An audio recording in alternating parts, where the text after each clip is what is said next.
രാത്രി 9 മണിയോടുകൂടി വിലാപയാത്ര വി.എസ്. അച്യുതാനന്ദൻ്റെ ഭൗതികദേഹം വിലാപയാത്ര പുന്നപ്രയിലെത്തും. പന്നിപ്ര പറവൂരിലെ വേലിക്കടുത്ത് എത്തും. വലിയ കഴിഞ്ഞ മണിക്കൂറുകളെല്ലാം കാണുന്നത് അച്ചടക്കത്തോടുകൂടി പക്ഷേ കാത്തു നിൽക്കുന്ന ജനങ്ങളെ നമുക്ക് വഴിയരികിൽ കാണാം. ആ വിലാപയാത്ര കടന്നു പോകുന്ന ആ വഴിയരികൾ അവസാനമായി പ്രിയപ്പെട്ട നേതാവിനെ ഒരു നോക്ക് കാണാനായി നിൽക്കുന്നത്. ഇതങ്ങോട്ട് ഇനിയുള്ള തിരുവനന്തപുരത്ത് നിന്ന് കൊല്ലവും ആലപ്പുഴയിലേക്കുമെല്ലാം കടക്കുമ്പോൾ വി.എസ്. ആവേശോജ്വലമാക്കിയ ആ വേദികളിലൂടെ അല്ലെങ്കിൽ ആ നാടുകളിലൂടെയെല്ലാം വി.എസിൻ്റെ അവസാന യാത്ര കടന്നു പോകുമ്പോൾ ജനങ്ങൾ തിങ്ങി നിറയുന്ന ഒരു കാഴ്ചയിലേക്ക് കടക്കുകയാണ്. വി അരുൺ വിലാപയാത്രയ്ക്കൊപ്പം നമുക്കൊപ്പം ചേരുകയാണ്. അരുൺ, തലസ്ഥാനം അദ്ദേഹത്തിന് വിട ചൊല്ലിയത് ഒരുപക്ഷെ എത്രയോ മണിക്കൂർ എടുത്ത ശേഷമാണ്. ജനങ്ങൾ അപ്പോഴും ഒഴുകുന്ന ഒരു സാഹചര്യമായിരുന്നു. പ്രതികൂല കാലാവസ്ഥ ഉണ്ടെങ്കിൽ പോലും അതൊരു തടസ്സമാകാത്ത രീതിയിൽ ഇപ്പോഴും വിലാപയാത്രയ്ക്ക് അകമ്പടി സേവിക്കാനായി അണികളും ജനങ്ങളുമെല്ലാം ഒഴുകിയെത്തുന്ന ഒരു കാഴ്ച.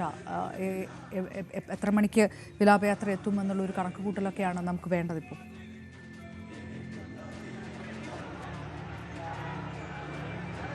അപർണ, തീർച്ചയായിട്ടും വി.എസിന്റെ വിലാപയാത്ര ഇവിടെ നിന്ന് ആരംഭിക്കുമ്പോൾ അത് എത്ര മണിക്ക് അവിടെ എന്ന് എത്തിച്ചേരുമെന്ന് പറയാൻ കഴിയാത്ത ഒരു സാഹചര്യമുണ്ട്. അത്രയധികം ആവേശമാണ്, അല്ലെങ്കിൽ അത്രയധികം വി.എസിനോടുള്ള സ്നേഹമാണ് ജനങ്ങൾ പ്രകടിപ്പിക്കുന്നത്.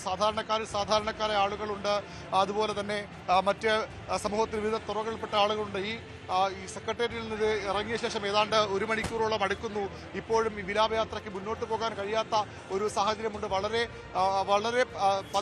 പതിയെയാണ് വിലാപയാത്ര മുന്നോട്ട് പോകുക. അത്രയധികം ആളുകൾ ഈ വീഥിയുടെ ഇരുവശത്തും തിങ്ങി നിറഞ്ഞ് തങ്ങളുടെ പ്രിയ സഖാവിന്, പ്രിയ നേതാവിന് അന്ത്യാഞ്ജലി അർപ്പിക്കുകയാണ്. 6 പതിറ്റാണ്ടോളം വി.എസിന്റെ കർമ്മ മേഖലയായിരുന്നു തലസ്ഥാനം.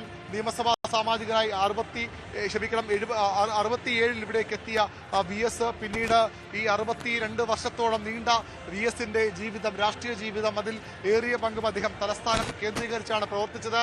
പുന്നപ്ര, ആലപ്പുഴയുമൊക്കെ അദ്ദേഹത്തിന്റെ പ്രവർത്തന മേഖലകളായിരുന്നു. എങ്കിൽ പോലും വി.എസിനെ വി.എസ്. ആക്കി മാറ്റിയത്, വി.എസിനെ ഈ രീതിയിൽ പരുവപ്പെടുത്തിയത്, വി.എസിനെ ജനഹൃദയങ്ങളിലേക്ക് ഇത്തരത്തിൽ പ്രതിഷ്ഠിച്ചതിന് തലസ്ഥാനത്ത് വലിയ പങ്കുണ്ട്. വി.എസ്. എം.എൽ.എ. എന്ന നിലയിൽ, പ്രതിപക്ഷ നേതാവ് എന്ന നിലയിൽ പലതവണ, അതുപോലെ തന്നെ 7 തവണ അദ്ദേഹം എം.എൽ.എ. ആയിരുന്നു. മുഖ്യമന്ത്രി എന്ന നിലയിൽ, ഭരണപരിഷ്കാര കമ്മീഷൻ അധ്യക്ഷൻ എന്ന നിലയിലൊക്കെ വി.എസ്. ഇടപെട്ട, വി.എസ്. പ്രവർത്തിച്ച ഈ സെക്രട്ടേറിയറ്റ് മുന്നിലുള്ള രാജവീതി എന്ന പൊതുവിൽ പറയുന്ന ഈ എം ജി റോഡ് പലപ്പോഴും വി.എസിന്റെ സമര ഇതിഹാസങ്ങൾക്ക് വേദിയായ സ്ഥലമാണ്.